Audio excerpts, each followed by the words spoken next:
Oh, Father God, Almighty Lord, that we're continuing, oh Father God, to study your word and to know you more in our lives, and we being transformed from glory to glory, oh Lord, hallelujah, so that we can be effective in our worship, in our service in your kingdom.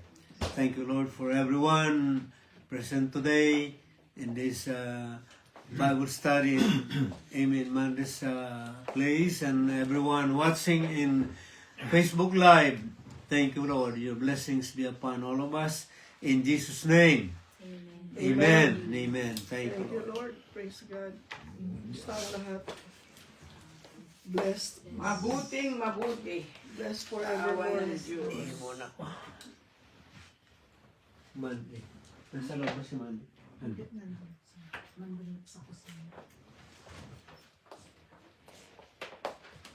So, salamat sa Panginoon.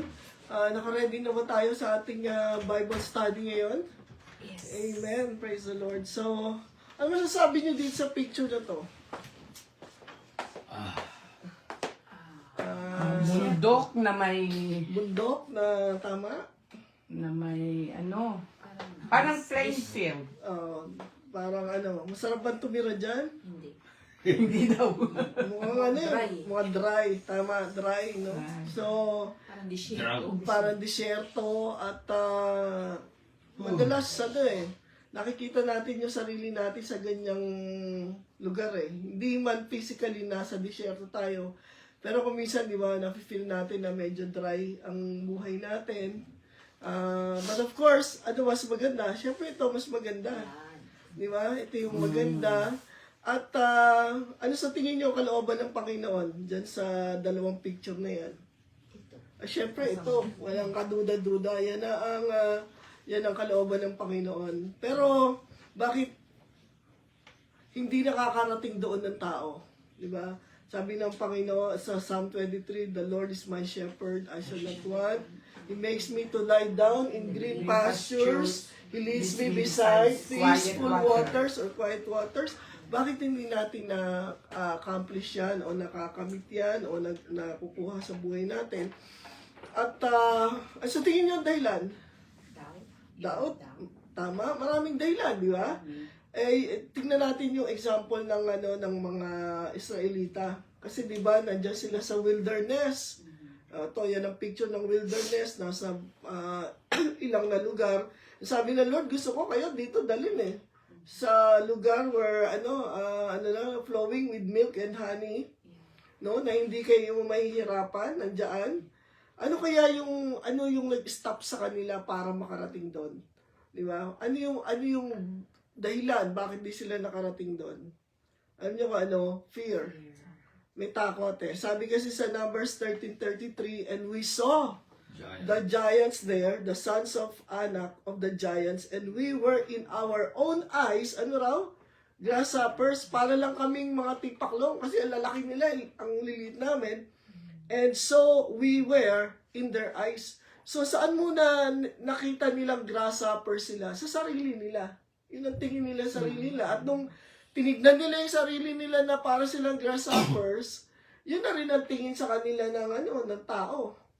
So, yung fear, yan ang number one dahilan bakit hindi natin nakakamit o nakukuha yung gustong ibigay sa atin ng Panginoon. So, maraming tayong kinakatakutan. Alam mo, meron mo kayong kinakatakutan? Sakit, tama-tama, no? Isa yan. So, una, yung maraming tao, fear of failure. Kasi ayokong ma-disappoint, ayokong mag-fail. Takot naman yung iba sa change. Katulad ngayon, bagong taon, di ba? Fear of commitment. Yung sinasabi ni brother, sickness, germs, and viruses. No? Ano pa? Fear of death. Maraming tao, kausap mo nga lang yung isang kapatiran na nagsasabi siya na nagpatingin siya, ganun sinasabi ng doktor. Sabi niya, nakakatuwa dahil nakapag-share siya sa doktor. Sabi niya, Doc, hindi ako takot mamatay. Tapos na-share niya kung bakit, and that's good, no? Fear of the future, hindi natin alam. Of course, yung iba takot din sa success eh. No? At marami pang iba. So, ibig sabihin, ang fear, ano yan eh, yung nai-invade niya, no? Tinatamaan niya ang lahat ng mga sitwasyon sa buhay. No? Kahit na yung mga, ano nga, di ba, yung mga iba natatakot sa pagtanda. Baka wala na mag-alaga sa akin pag tumanda ako. O,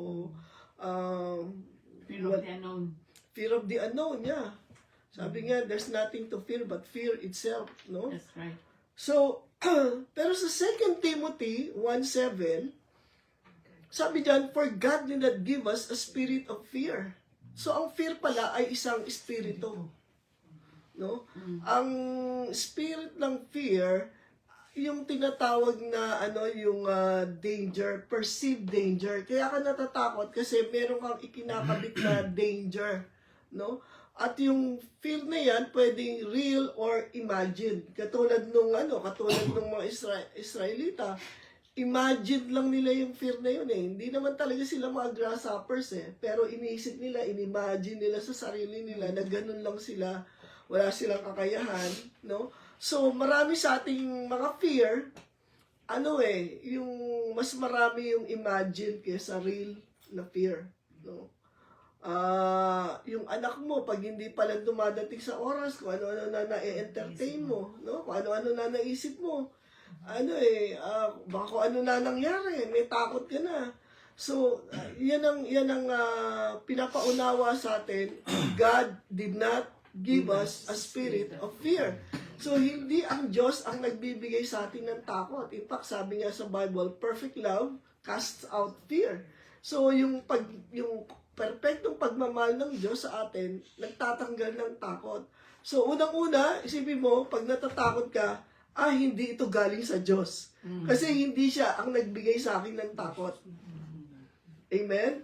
So, importante yan. Ngayon, sa ibang translation, for God did not give us a spirit of timidity. So, sa ibang translation, fear. Sa iba naman, spirit of timidity. Ano yung timidity? Yung lack of courage or confidence. Kaya kung minsan, kausapin mo yun, ayoko nahihiya ako eh. O, nagiging timid ka. Yung hindi mo masabi, yung gusto mong sabihin. Yung wala kang confidence. Yung kahit sa trabaho mo, wala kang confidence. Kaya madalas, alam mo na, napupuna ka, napapagalitan ka sa mga ginagawa mo. So, yung dalawa na yun, timidity at saka fear, galing ba sa Diyos? No. Hindi. No?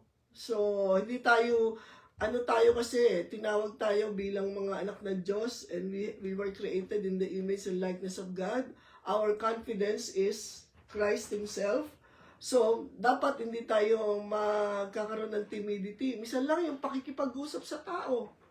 No? Magtatanong ka lang, nahihiya ka pa. No? Di kung nahihiya ka nang magtanong, lalong mahihiya ka mag-share ng Word of God. Diba? So, hindi tayo binigyan ng Lord ng Espiritu na yan. So, again, God did not give us a spirit of fear or timidity. So, anong dapat natin gawin? Refuse or resist what God did not give you. Yan ang importante. Pagka nararamdaman mo yung fear, sabi mo, I refuse this, hindi naman to binigay ng Diyos sa akin eh. So, o kaya dumadating yung time na parang wala kang confidence, I refuse this feeling or emotion kasi hindi naman ang Diyos na nagbigay sa akin ng timidity eh.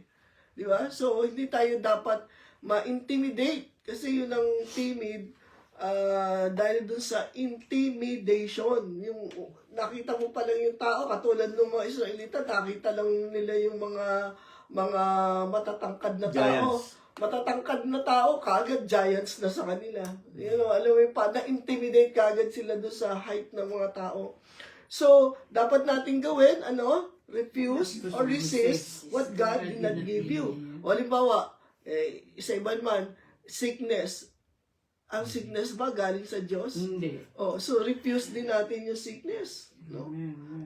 Wag natin sabihin na, hindi, dito ako ginagawang humble ng Lord sa mga sakit na to. Magiging humble ako kasi nagkasakit ako. Well, kung naging humble ka, praise God. Pero unang-una sa lahat, hindi ka binigyan ng sickness ng Lord para maging humble. Kasi the fact na pag tinignan mo ang Diyos kung sino siya, naturally, mag-humble down tayo dahil siya ang Diyos ang lumalang sa atin. So, blank is the most repeated command in the Bible. Ano yung paulit-ulit na command ng Diyos sa Bible? Do not fear not. Do not fear, fear not. Diba? Kaya yan ang most repeated command in the Bible kasi unang-una na nga, ang fear hindi yan galing sa Diyos. Pero dahil ang tao natural na nakakaranas at nakakaramdam ng takot at madaling matakot. Kaya ang sabi ng Diyos, command. So inuutos ng Panginoon sa atin, huwag kang matakot. No? Unang-una kasi kasama natin ng Panginoon eh. No? Hindi tayo dapat matakot. At alam niyo na to, nabanggit ko na sa inyo, how many fear nots in the Bible? 365. 365, tama. So araw-araw, inaanuhan tayo ng Diyos, ng Panginoon, na nire-remind tayo, huwag kang matakot. Ngayong araw na to, I will fear not. No? Sabi dun sa He will not leave you nor forsake you, so that you can confidently say, the Lord is my helper. What can man do to me? Anong pwedeng gawin ng Diyos sa iyo kung kasama mo ang Panginoon? Kasi sabi yun, God will not leave you nor forsake you. So kung hindi ka iwanan ng Diyos, hindi ka pababayaan ng Panginoon, what can man do to you? Amen? So, kaya araw-araw, sinasabihan tayo ng Panginoon, kahit ano pa yan, huwag kang matakot. Kahit na yung weather, ganito, huwag kang matakot. Kahit na bago ka sa trabaho, huwag kang matakot. Kahit saan ka pupunta, huwag kang matakot. Kasi araw-araw kang pinapaalalahanan ng Panginoon, huwag kang matakot. Amen? Huwag kang matakot. So, God did not give us a spirit of fear or timidity. Pero anong binigay ng Diyos sa atin? Power, love, and self-control. O sa iba naman, sound mind. No? So, imbis na fear, imbis na timidity, ang ibinigay ng Diyos, power, love, and self-control or sound mind. So, ito yung gusto nating talakayin. What God has given you. Anong binigay ng Diyos sa atin? Power, love, self-control. Araw-araw sabihin natin yan, power, love, self-control. Kasi, bakit itong binigay sa atin instead of fear? No? Kasi ito ang tatalo. Ito ang mag-aalis ng takot. No? So, pag-aralan natin kung ano yung binigay ng Diyos sa atin. Number 1, power. No? Ang Greek word dyan ay dunamis, no? Used 100 times in the New Testament. Kung saan natin kinuha yung salitang dynamo o kaya dynamite. Ganun, powerful yun. Ngayon, ang ibig sabihin ng power, strength, power, ability. No? So, hindi daw tayo binigyan ng Panginoon ng takot o timidity, kundi binigyan niya tayo ng lakas, ng kapangyarihan, at ng kakayahan, ability. So, tignan mo yung example ng generator. Kumbaga, itong generator na to, nakasaksak siya saan? Sa talagang power, sa kuryente. So, kahit na walang kuryente sa paligid mo, kahit madilim sa paligid mo, pag meron kang generator, meron kang power. No? Kahit blackout yung bunga, pero ikaw, meron kang generator, na kunyari powered ng gas or what, di mo kailangan ng kuryente, ikaw mismo ang magbibigay ng kuryente doon sa mga walang kuryente. Maliwanag ba yun? So, ang lakas ng Panginoon sa atin ay dynamite, no? Tapos sabi sa Philippians 4:13, I can do all things through Christ who strengthens me. So, kahit ano pa yan, I can do, sinabi bang some things? Anong sabi? All things. I can do all things. So, lahat magagawa mo. Naalala ko nung si Alexa siguro, how many years ago, napakaraming taon na nakaraan nung mother ko nun may Parkinson's inaakay ko. Galing kami sa taas, sa second floor ng bahay ni ate, bababa kami. Hawak-hawak ang mama ko. Inaalalayan ko. Ito si Alexa, biglang tumakbo ba doon sa agdan. So yung mother ko na Slide. slide siya. So ako nakahang. Yung mother ko nakahang. Ang mama ko wala nang nun dahil Parkinson's nga, wala na siyang control sa kung paano siya lalakad, no? So imagine mo, nandun ako, ang mama ko nakahang sa isang kamay ko. Yung isang kamay ko, hinawa ko doon sa parang balustre, nung parang yung rail. So nagdadasal ako, paano ko maibababa ang mama ko? Kasi kung bitawan ko yung kamay ko, pareho kami mahuhulog. So, nandyan ako, nagdadasal ako, sabi ko, Lord, tulungan mo ako. Sabi ko, I can do all things. So, paano ko naibaba ang mama ko? Hanggang ngayon, hindi ko maintindihan. Paano ko naibaba ang mama ko na kumbaga, parang dead weight yung mother ko eh. So, can you imagine yung hindi mo kaya, sasabihin sa medical, yung surge ng adrenaline natin, no? Yung dahil sa fight or flight, yung adrenaline mo magsa-surge, yung mga hindi mo mabubuhat mo eh. But more than anything else, it's the Lord's talaga help, no? The Lord's strength that nagagawa mo yung mga dapat mong magawa na hindi mo kayang magawa kung sa sarili mo lang. Amen. No? Yun ang pagka-looking back, sabi ko, paano ko ba nangyari yan, no? Anyway, so it's God has given us power. And then sabi sa John 15:5, I am the vine, you are the branches. Whoever abides in me and I in him, he it is that bears much fruit. For apart from me, you can do nothing. So I can do all things through Christ. Through Christ. Dahil kay Kristo, sa pamagitan niya. So kung wala si Kristo, sabi naman dyan, kung wala si Kristo, we can do nothing. Wala tayong magagawa. Amen. Yes. Di ba? Wala tayong magagawa eh. Tingnan mo yung mga may sakit, di ka makadampot kahit ano. Pag nakakita niyo yung may sakit, hindi na talagang lahat gagawin para sa kanya. Pero salamat sa Panginoon dahil tayo ay nakakabit sa kanya, kaya kaya natin gawin ang kahit na ano sa pamagitan niya. At kung wala siya, kung hindi natin siya i-recognize sa buhay natin, we cannot do anything. No? So, importanteng makita natin yan. And then, Philippians 2:13 again, for God is what? Working in you. Giving you the desire and the power to do what pleases Him. Kasi ano ba yung nakakalugod sa Diyos? Alam mo, nakakalugod sa Diyos ang manalangin. Pero kung minsan, wala rin tayong lakas manalangin, di ba? Pero salamat sa Panginoon kasi siya rin ang nagbibigay sa atin ng desire, ng lakas, para magawa yun, no? At ang malaga dito, God is working in us. Maaaring hindi natin nakikita, pero behind the scenes, God is working. May ginagawa ang Panginoon para, alam mo, merong sitwasyon sa pamilya, no? Parang ang tagal-tagal na, hindi pa nagbabago. Ang lagi ko na lang iniisip, God is working.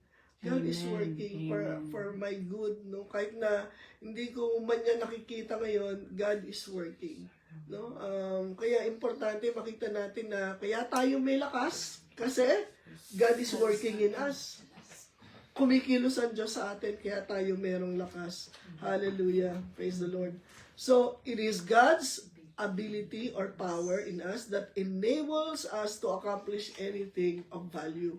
So, lahat ng bagay na gusto natin magawa, paano maging mabuting magulang, paano maging mabuting manggagawa sa trabaho, paano maging yung makapagbigay ka ng inspirasyon sa tao, it is because of God. Always, always. Diba? God blessed us so that we will be a blessing to other people. Kaya natin na-accomplish ang kahit anong bagay, it's because of the ability of God. So remove God's ability, we will depend on our own strength. Depend on our own understanding. Madalas yung understanding natin mali. Diba? Minsan sabi mo, Lord, ba't ko ba nagawa yun? So, Lord, nanalangin naman ako, bakit pa nangyari to? Bakit pa nangyari to? So, it is God's ability. Ano yung pangalawang binigay ng Diyos sa atin? Love. No? Yung love na to, sa Greek, again, is agape. No? At 115 times, paulit-ulit na sinasabi ng Diyos ang love na ito. Ang love na ito, ibig sabihin ito, goodwill. Goodwill, yung nag-iisip ka lagi ng mabuti sa kapwa mo, yun ang pag-ibig ng Diyos. Hindi ka nag-iisip na sana madapa ito, o sana mawalan to ng trabaho, o sana tamaan to ng kidlat. Hindi mo sinasabi yan kasi hindi yan goodwill.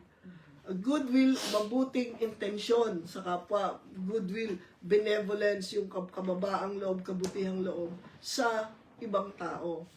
So, ibig sabihin nun, quality of being well-meaning, mabuti yung intention mo sa tao, o kindness, it's disposition to do good to others. Ang love ng Diyos, lagi ang direksyon ng love ng Diyos is to do good to others. So, pag hindi na tayo doing good to others, hindi tayo motivated ng love ng Lord. Halimbawa, kung meron ka inaping tao, meron ka inapakan na tao, hindi yan motivated by goodwill. Hindi yan love ng Lord.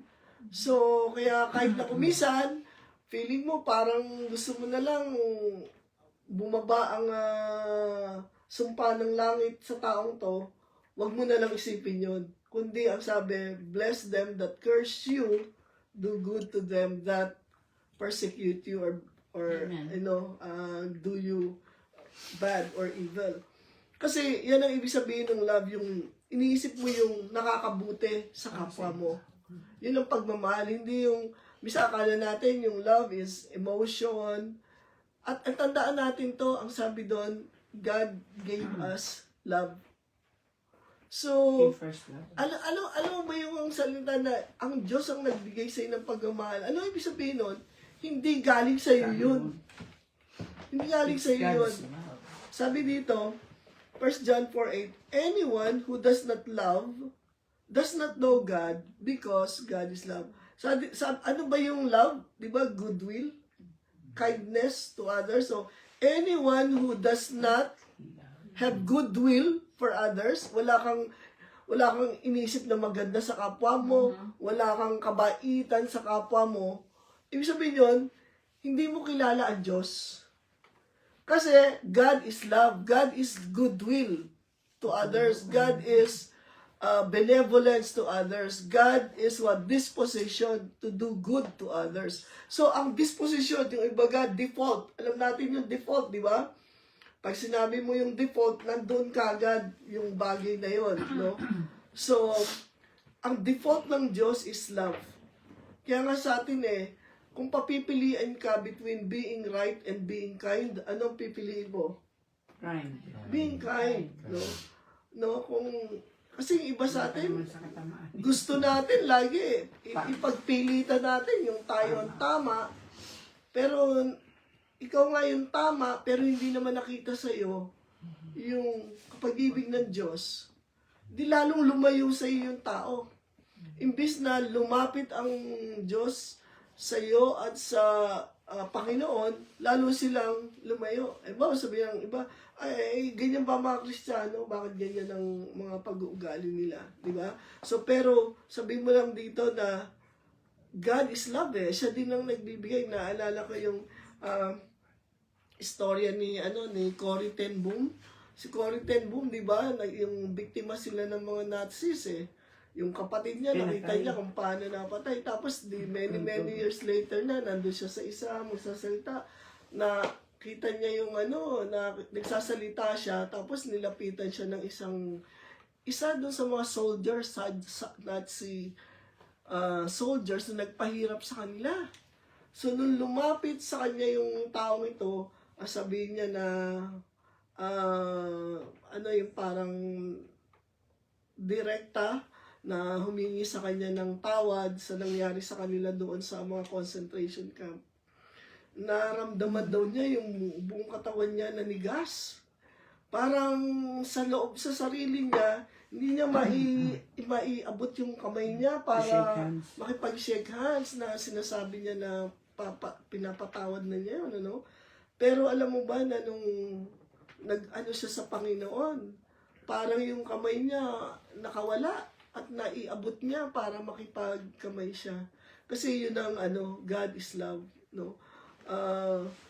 Hindi natin pinagpipilitan yung natin, yung karapatan natin, to the point na yung tao, imbis na makita si Kristo, hindi nakita dahil nakibabaw sa atin, unforgiveness. So ano daw to? Everything God does flows from His love. Lahat ng ginagawa ng Panginoon, saan nanggagaling? Sa From love. His love. Sa love. Lahat ng ginagawa ng Lord is out of love. Pag sinagot niya yung panalangin natin, out of love. Kahit na dinidisiplina tayo ng salita ng Diyos, ng Panginoon, out of love pa rin. No? So yun ang importante na makita natin sa ating Diyos. And then, sabi sa 1 Corinthians 31, what if I could speak all languages of humans and of angels? If I did not love others, I would be nothing more than a noisy gong or a clanging cymbal. So, kahit na lahat ng lingwahe kaya mo salitain, pero kung wala ka ng pagmamahal, para ka lang maingay na It's like kalembang. clap niya. Di ba? Symbols. Walang saysay. Sabi niya, what if I could prophesy and understand all secrets and all knowledge?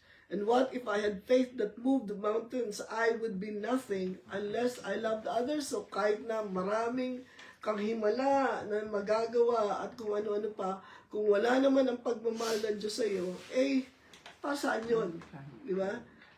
What if I gave away all that I owned and let myself be burned alive? Ibigay mo yung katawan mo. I would gain nothing unless I loved others. No? So, kaya yung mga iba nakikita mo na dahil sa pagmamahal, yung nabasa kong istorya, no, yung nasusunog yung building, nandun yung girlfriend niya, tinakbo niya para iligtas yung girlfriend niya dahil mahal na mahal niya. So, iligtas naman, pero siya, na-burn siya. So, yung mukha niya, na burn ng gusto, hindi na siya mukhang tao. Nung gumaling siya, hindi na siya mukhang tao. Ang ginawa ng girlfriend niya, iniwan siya. Samantalang, ang gwapo-gwapo niya, kaya siya nagkaganon dahil sa pagliligtas sa kanya. Kung hindi siya niligtas, hindi dapat siya yung patay o kaya siya nasunog. So, imaginein mo yun. So, Yung isa pastora dun sa nabasa ko, yung isang mama sa Pilipinas, nabangga siya. So, sabi nung family, bakit hindi mo ihabla yung lalaki na nakabangga sa'yo?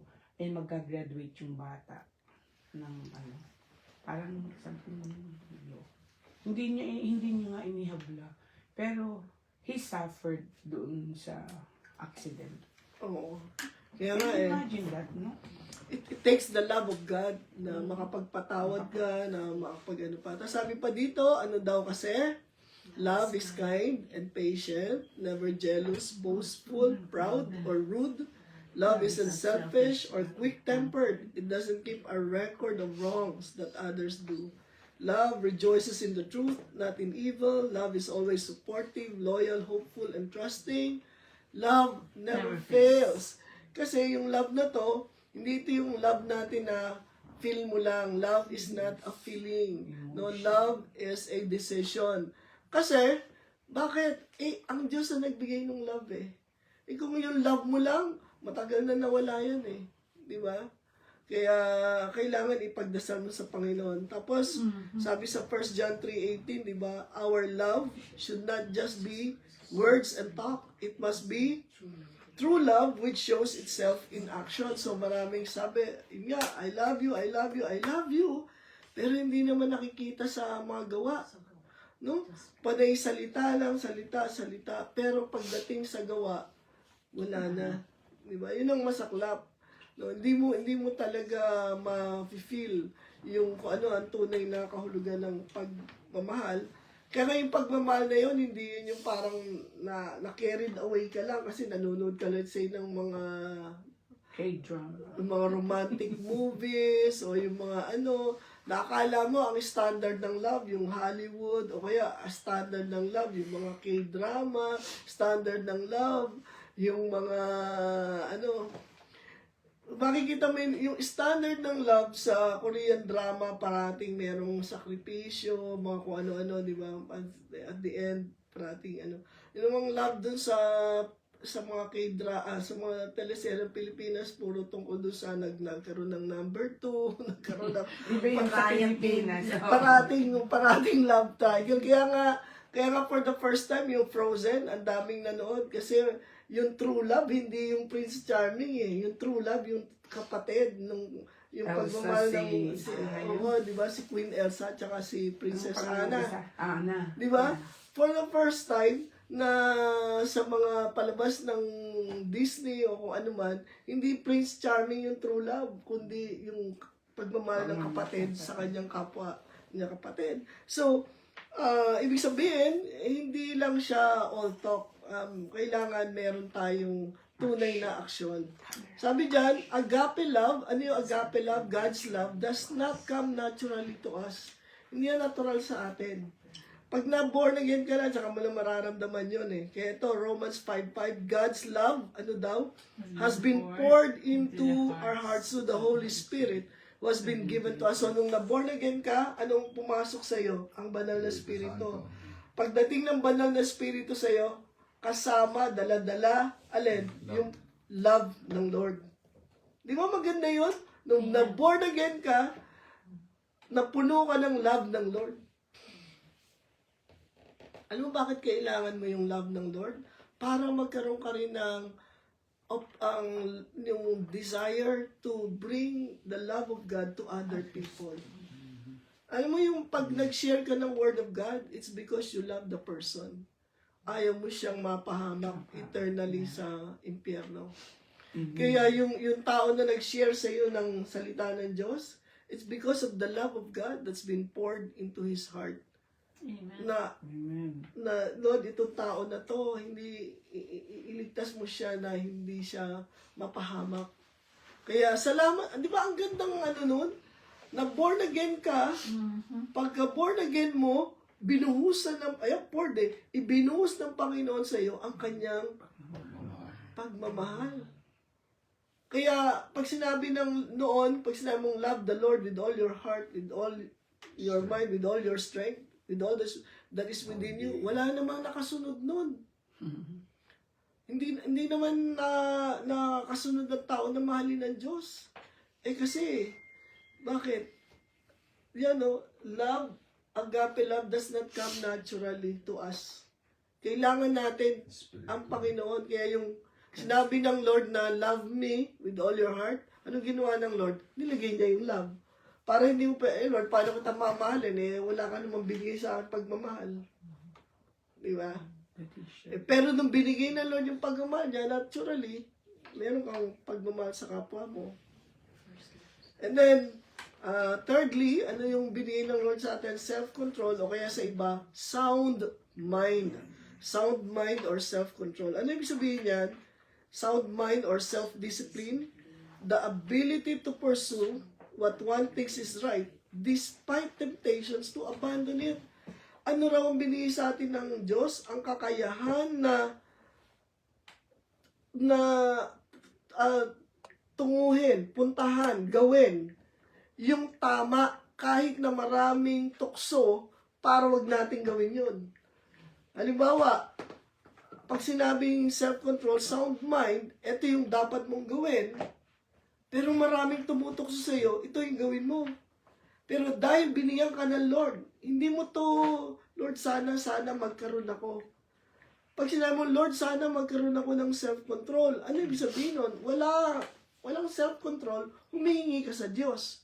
Pero sabi ng Diyos, binigyan ka na niya. In fact, one of the fruits of the Holy Spirit is self-control.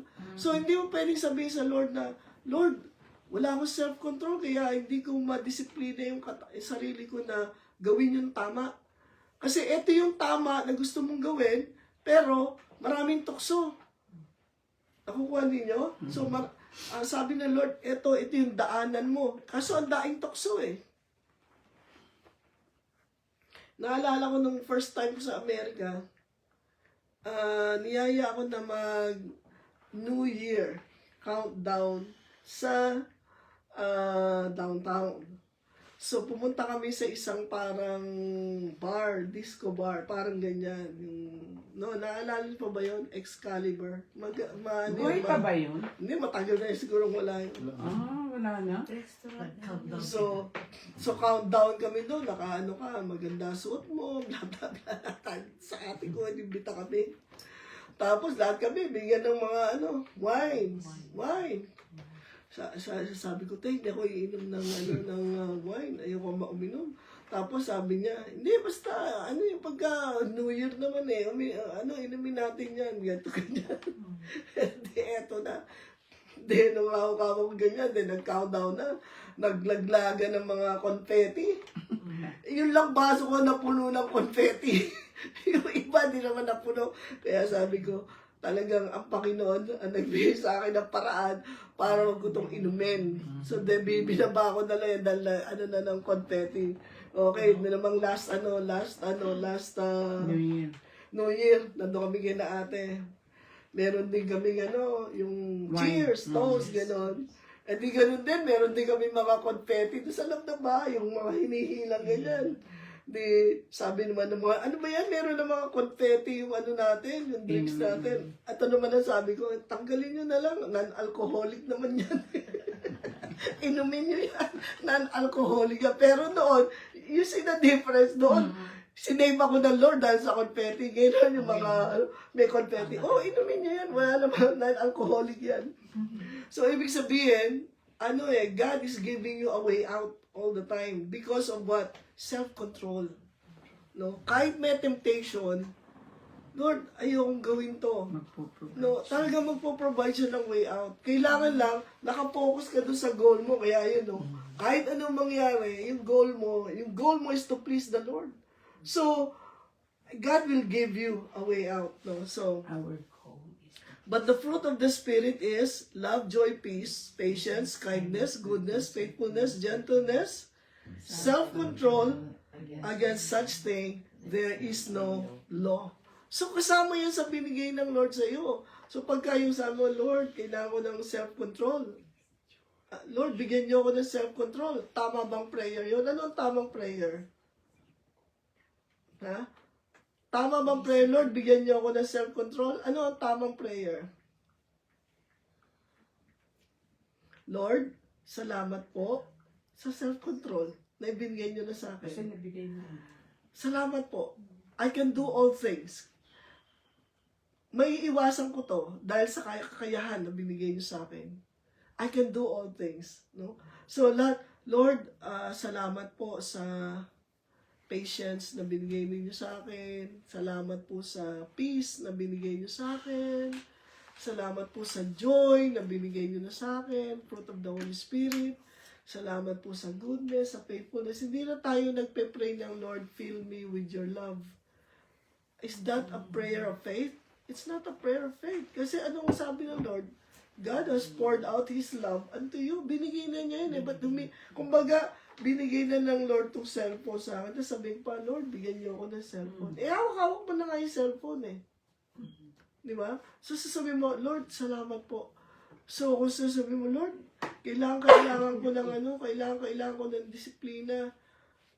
Ang sabi mo, Lord, bigyan niyo ako ng disiplina. Lord, salamat po sa disiplina na binigay niyo na maipamuhay ko to, magawa ko to, mai-practice ko to. Lord, kasi karaniwan, yung hindi natin mai-practice yung mga gustong ibigay sa atin ng Panginoon. No? Praise the Lord. Romans 12:2, do not conform yourselves to the standards of this world, but let God transform you inwardly by a complete change of your mind. Then you will know the will of God, what is good and pleasing and perfect. So ano daw ang sabi natin, huwag nating hayaan na mahulma tayo ng mundo, kung hindi mabago tayo ng salita ng Diyos, no? Being renewed in our mind. Yung isip na, katulad nga, minsan sa prayer natin, madalas pagka, wala naman masama kung anong gusto nating i-prayer, kaya lang kung minsan, hindi yun prayer of faith. Halimbawa, Lord, samahan niyo kami sa aming paglalakbay. O, magandang panalangin yun, di ba? Pero, tama ba yung prayer na yun? Eh, sabi ng Lord, I will never leave you nor forsake you. So, iniwan ka ba ng Panginoon? So, anong panalangin natin? Lord, salamat po kasama namin kayo. Kahit saan ang pumunta, nandun kayo. Salamat po, Lord. Lagi na lang ang pasalamat natin, thank you. Lord, thank you. Lord, bigyan niyo ako ng pasensya sa taong ito dahil talagang konti na lang masasako ko na to. Thank you, Lord. Lord, sabi mo, Thank you. Lord, salamat po sa pasensya ninyo na pinagkaloob sa akin. Lord, salamat po sa, di ba, sabi doon, kindness, di ba, kahit na yung tao, ginawa ka na ng masama. Lord, salamat po sa kindness ninyo. Salamat po sa goodness ninyo na nasa akin. Kasi, memoryin mo lang yung fruit of the Holy Spirit. Kahit na, sabi mo, Lord, bigyan niyo ako ng kapayapaan, bigyan niyo ako ng kapayapaan, bigyan niyo ako ng kapayapaan. Eh, sinabi ng Panginoon, binigay ko na nga sa iyo ang kapayapaan, not as the world gives you, I give you my peace. Sabi ni Jesus Christ. At si Jesus, the Prince of Peace, is living in us. So kung minsan, yung prayer natin, while it sounds very good, kaya lang, hindi yun prayer of faith. Kailangan yung prayer natin, prayer of faith, nang meron ka ng pananampalataya sa kanyang salita. Kaya sabi doon, then, pagka yung mind natin at nare-renew,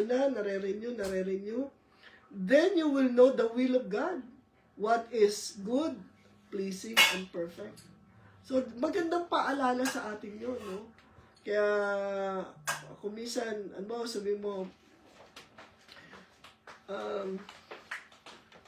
minsan, lahat tayo nagdadasal ng maraming bagay sa Panginoon. Minsan sabi natin, Lord, iligtas niyo po yung iligtas niyo po yung, kapatid ko, iligtas niyo po yung kapatid ko na, Anong tamang panalangin doon? Kasi si Jesus namatay na para sa kanya, naibigay na ang So buhay when niya. are you gonna ask? Di ba you ask first and then it's your faith. Kapag after you ask, yung faith mo na yung mag-thanks. Praise the Lord. For the things that you already know,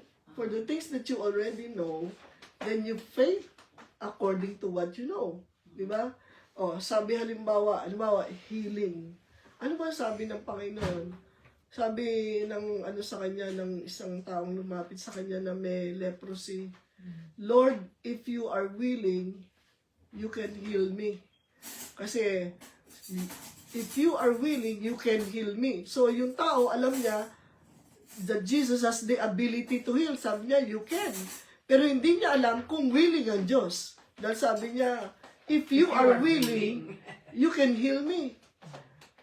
So anong sabi ni Jesus? I will. So nung sinabi ni Kristo na ang kalooban ko ay kagalingan, hindi na natin papanalangin na, Lord, if it be your will, heal my loved one or heal my friend. Hindi na yan ang prayer natin. Kasi alam na natin yung will ng Lord. Ano ba yung will ng Lord? Healing. Sabi niya, I wish above all that you may be in good health. So, gusto ng Panginoon, tayo ay good health. So, hindi natin tatanungin, Lord, if you are willing, please heal him. Hindi na yan. Ang prayer natin, Lord, thank you. By the stripes of Jesus, He is healed. Kasi sabi ni Jesus, sabi ng Panginoon, by the stripes of Jesus, you were healed. So, alam ko na ang nangyari. Nasa mga sugat na tinamo ni Jesus doon sa krus ng Kalbaryo, ang lahat ng kagalingan, ang lahat ng karamdaman ay nagkaroon kagalingan. Ano pa sabi ng Lord? You shall lay your hands on the sick, and they shall recover. So, hindi ko, Lord, if it be your will, heal him. Anong prayer natin? Lord, thank you that there is power in your word. By your stripes, he is healed. So, kung alam mo na yung kalooban ng Diyos, you pray accordingly. So, yung salvation, yung pinag-aralan natin noong nakaraang linggo, God desires all men to be saved. So, hindi mo na, Lord, kalooban niyo bang maligtas ng kapatid ko na saksakan ng salbahe? Kalooban niyo bang imaligtas ng kapitbahay ko na napakasungit? Alam mo na ang kalooban ng Thank you for the Panginoon. salvation of my Lord, children. ang prayer mo, Lord, thank you for saving my friend, my neighbor. Surround him with people who will lead him to you. No? Lord, padala mo siya ng mga tao na makaka-encourage sa kanya. Kaya hindi aksidente na nandito tayo sa mga ganitong gathering because it is the will of God for us to learn the Word and to be blessed by the Word of God. So pag yung, alam mo na, katulad nga sabi ko, Lord, bigyan mo ako ng pasensya. Sabi mo, binigyan na nga kita Sabi mo, Lord, salamat po sa pasensya ninyo. Lord, na makakapag, I can stand what is going on by your grace, no? So, pag alam na natin yon, kasi sabi dyan, no, let God transform you inwardly by a complete change of your mind. Kaya nga, di ba, lagi ko sinasabi sa inyo, personally, 90% of my prayers are all thank you prayers. Puro thank you. Thank you, Lord, for meeting all of my needs. Kasi sinabi na niya He supplies all our needs. Kaya, Lord, bigyan nyo naman ako ng pambayad ng Hindi, ganito ang prayer mo, Lord, salamat po sa kaloob ninyo at all my bills are paid for. I am debt-free in the name of Jesus. No? Lalakad ako sa bahay namin, sinasabi ko, this house is paid in full in the name of Jesus. So you declare, kasi nga bakit? Na-transform na yung mind mo Hindi ka na ngayon nagpe-pray ng doubtful prayers, kundi you pray prayer of faith. No? Importante yun, no? So, Titus 2:1, for God has revealed His grace for the salvation of all people. Ano daw? Ni-reveal na ng Lord na may biyaya siya para maligtas ang tao. Kasi on our own, di naman tayo maliligtas Kahit nasabihin lang natin yung Lord, I accept you into my life, di natin yan magagawa on our own. God has to deal with us, and God deals with us according to His grace. God, napakaliwanag, God has revealed. Future o past tense? Past tense. Past perfect. Ibig sabihin yan, continuous. Kahit na noon pa, nireveal na ng Diyos, hanggang ngayon, nire-reveal pa rin niya. Yan ang sinasabi na past perfect tense. Minsan lang niya ginawa, pero paulit-ulit na nag-a-apply sa lahat ng tao. So, for God has revealed His grace. Kaninong grace? Sa Diyos. So, tayo naliligtas dahil sa biyaya niya. We have been saved by grace through faith. So, hindi sa sarili natin. Kaya, pag dinasa ko, Lord, parang awa niyo na, iligtas niyo na tong kapatid ko o nanay ko. Nagmamakaawa ka na. Ba't ka nagmamakaawa? Tapos na nga. Namatay na si Kristo doon sa krus ng Kalbaryo. At siya nabuhay na muli.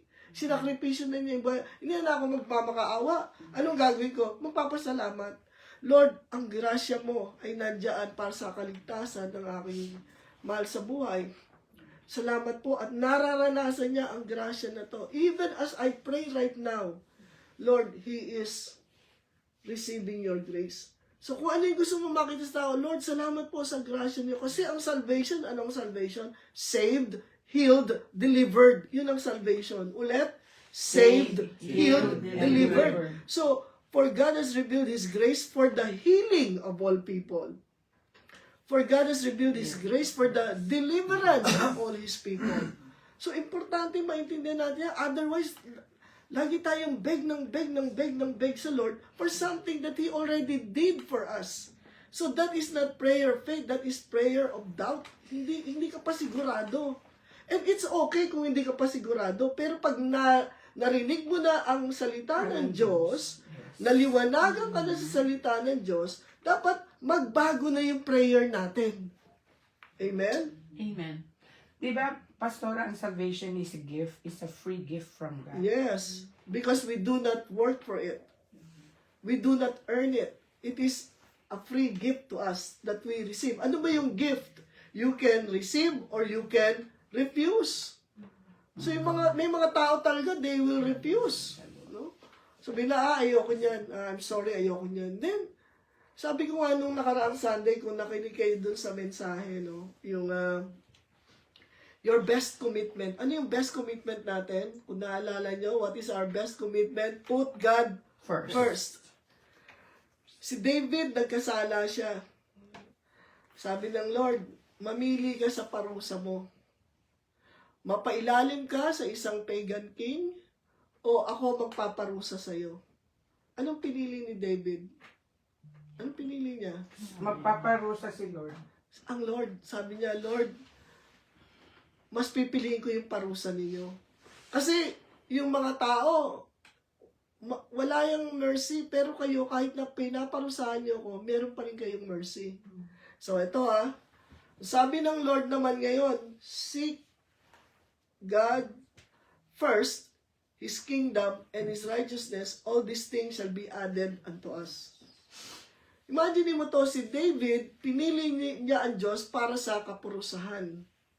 Pero ngayon, binibigyan ka ng Diyos, piliin mo ang Diyos para sa pagpapala. Para pagpalain ang buhay mo, maranasan may pagpalain ka, piliin mo ang Panginoon. Bakit nahihirapan pa tayong piliin ng Diyos? Di ba? Kumbaga, huwag nating isipin ang spiritual, yung natural, physical, intellectual. Ano ba yung natural na pipiliin mo? Di ba yung blessing kaysa punishment? Kahit naman sino Yeah. Di ba? Of course. Yung taong may matuwid na pag-iisip, pipiliin niya ang blessing. Pagpapala, hindi pagpapalo. Pinili ni David yung pagpapalo. Pero tayo, sabi ng Diyos, piliin mo yung pagpapala, ayaw pa natin gawin. Ayaw pa natin gawin. Sabi ng Lord, put me first, all these things shall be added unto you. Pero ayaw natin yun. Gusto natin mag-struggle, gusto natin nagpapakanda, hirap-hirap tayo ng and I'm not saying na walang challenges, may challenges, pero may grace ang Lord for us to overcome. So, again, ngayon nalaman na natin, ano daw ang ni-reveal ng Lord? Yung grace niya for the salvation of all people. Kasama ba dun yung pasaway mong kapatid? Yes. Kasama ba dun yung pasaway mong anak? Yes. Yes. Yung pasaway mong kapitbahay, kasama ba dun? Pasaway mong co-worker, kasama ba dun? Of course. Ano daw? Ni-reveal ng Lord yung grace niya. So, anong prayer natin? Lord, thank you for your grace to heal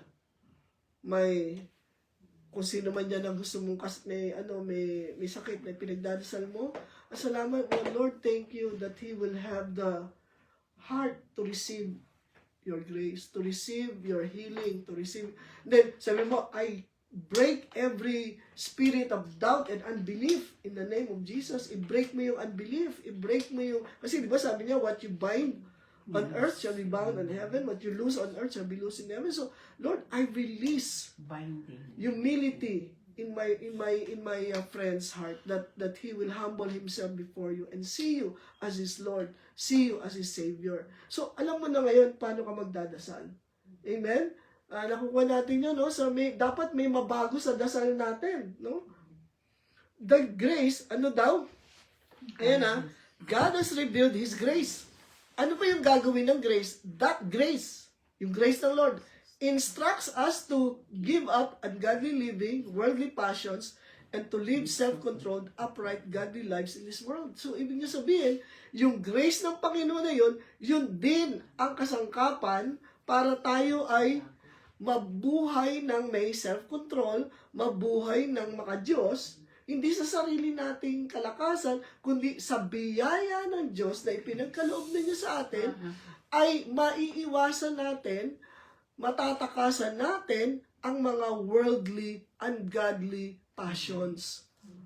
No? So kaya ka nawawala sa tukso, pero kaya nga lagi kong paalala sa mga kabataan, don't overestimate your ability to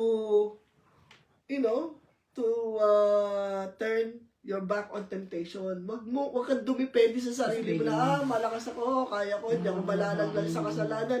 No! Kahit nga yung malakas, nalalaglag sa kasalanan eh. Ano sabihin na, Lord, thank you for your grace. I'm standing strong on your word.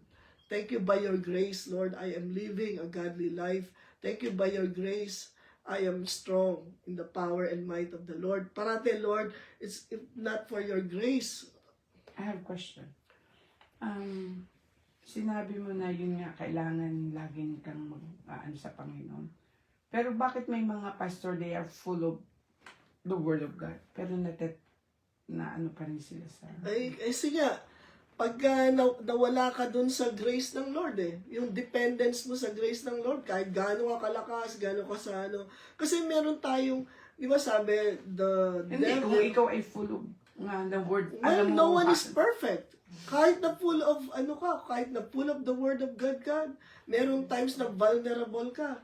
Kaya nga sabi doon, di ba, the devil seeks like a lion, seeking whom he may devour.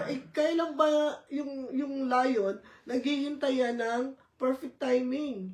Di ba? Hindi naman niya sasagpakin agad yan. Kaya yung mga times na mahina ka, yung times na may mga problema ka, dun ka aatakihin ng kaaway. Kaya nga lagi, grace ng Lord na you cannot be independent of the grace of God. Di mo sabihin na, I can live my life without the grace of God. No, every moment by moment dependence on the grace of God. Kasi, di ba, hindi natin hawak lahat ng circumstance ng buhay natin. Minsan matutokso ka, malalaglag ka, matutokso ka sa maraming bagay. Di ba? Kaya ito nga that grace, kaya napaka-importante. That grace, what grace? God's grace. That grace of God. Diba? Importante yun. So, what God has given us, ano daw? Power, Love, and self-control. No? Kaya, anong dapat natin gawin? Live by what God has given you. Mabuhay ka doon sa ibinigay sa iyo ng Diyos, hindi doon sa hindi ibinigay. Kasi maraming tao nabubuhay sa takot. Di ba hindi naman tayo binigyan ng takot ng Diyos? Nabubuhay ka sa intimidation, no? Parang wala kang confidence, no? Hindi.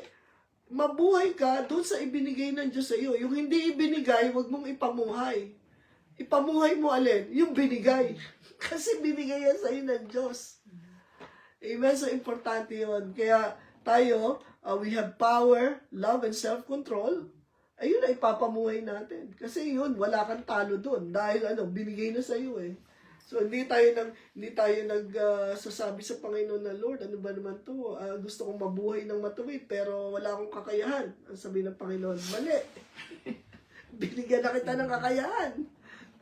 Di ba? Power. Lord, inis ako dito sa katrabaho ko to. Parang tuwing makikita ko, gusto kong sakalin. Sabi niya, bigyan niyo ako ng pagmamahal dito sa tao to. Anong sabihin ba? Meron ka na binigyan na kita Ipamuhay mo yun. Ayun, live by what God has given you, not by what He did not give you. O binigay ba? Binigay ba ng Diyos ang sakit sa atin? Huwag kang mabuhay doon. Of course, kung meron tayong mga nararamdaman sa katawan natin, lahat tayo nakakaranasan yan paminsan-minsan, ano sasabihin natin? By the stripes of Jesus, I am healed. Thank you, Lord. I am healed. Speak to your body. Pag nandun ka sa harap ng salamin, kausapin mo yung sarili mo, ikaw, pinagaling ka na ng Panginoon. Mabuhay ka doon sa kagalingan na yon. Parating gano'n, sabi mo, kaya yun ang importante, live by what God has given. So yun Lord, thank you, I'm living by what you have given me. Kung ano lang yung binigay nyo, yun lang ang ipapamuhay ko. Everyday, salamat po Lord. Kung ano lang yung binigay nyo, yun lang ang ipapamuhay ko. Kaya pag nakita mo, ito, hindi ito bigay ng Lord, hindi ko ito ipapamuhay. Amen. Amen? This is not from God. Yeah. I will not live by what God has given you. Amen? Meron po ba kayong tanong? Meron kayong komento? Meron kayong gusto I like what you said a long time ago. What do you have? What do you have? That God has not given you. Yes, so ano ba meron tayo na hindi binigay ng Diyos? Of course, lahat yan binigay sa atin ng Panginoon. Kaya yun ang ipamuhay natin. No? Kahit na, kasi pag meron kang conviction na ganyan, hindi ka madadaya ng kaaway. And I'm not saying that you will live a perfect life. Lalo kang i-challenge ng kaaway, no? Pero at least alam mo kung paano ka tatayo. No? Alam mo kung paano ka maninindigan, paano ka mamumuhay. Hindi kasi yung salita na tinanggap mo, hindi na yan pwedeng nakawin ng kaaway. yung nasa yung salita, yung pinagkaloob ng Panginoon, hindi na yan pwedeng manakaw sa iyo. Kaya, salamat sa kanyang salita. Na-reveal na yan sa Amen. Na-reveal na yan sa iyo. Kaya, everyday, Lord, salamat po sa kaligtasan na ipinagkaloob niyo sa akin. Salamat po sa kalakasan. Yun ang dapat nating ipinapamuhay. Meron pa ba kayong tanong bago tayo manalangin? Sige, kung wala na, tayo po ay manalangin. Aming Ama sa langit, O Diyos, maraming pong salamat sa inyong mga salita. Mga salita ninyo na nagpapatibay at nagpapalakas ng aming pananampalataya sa inyo.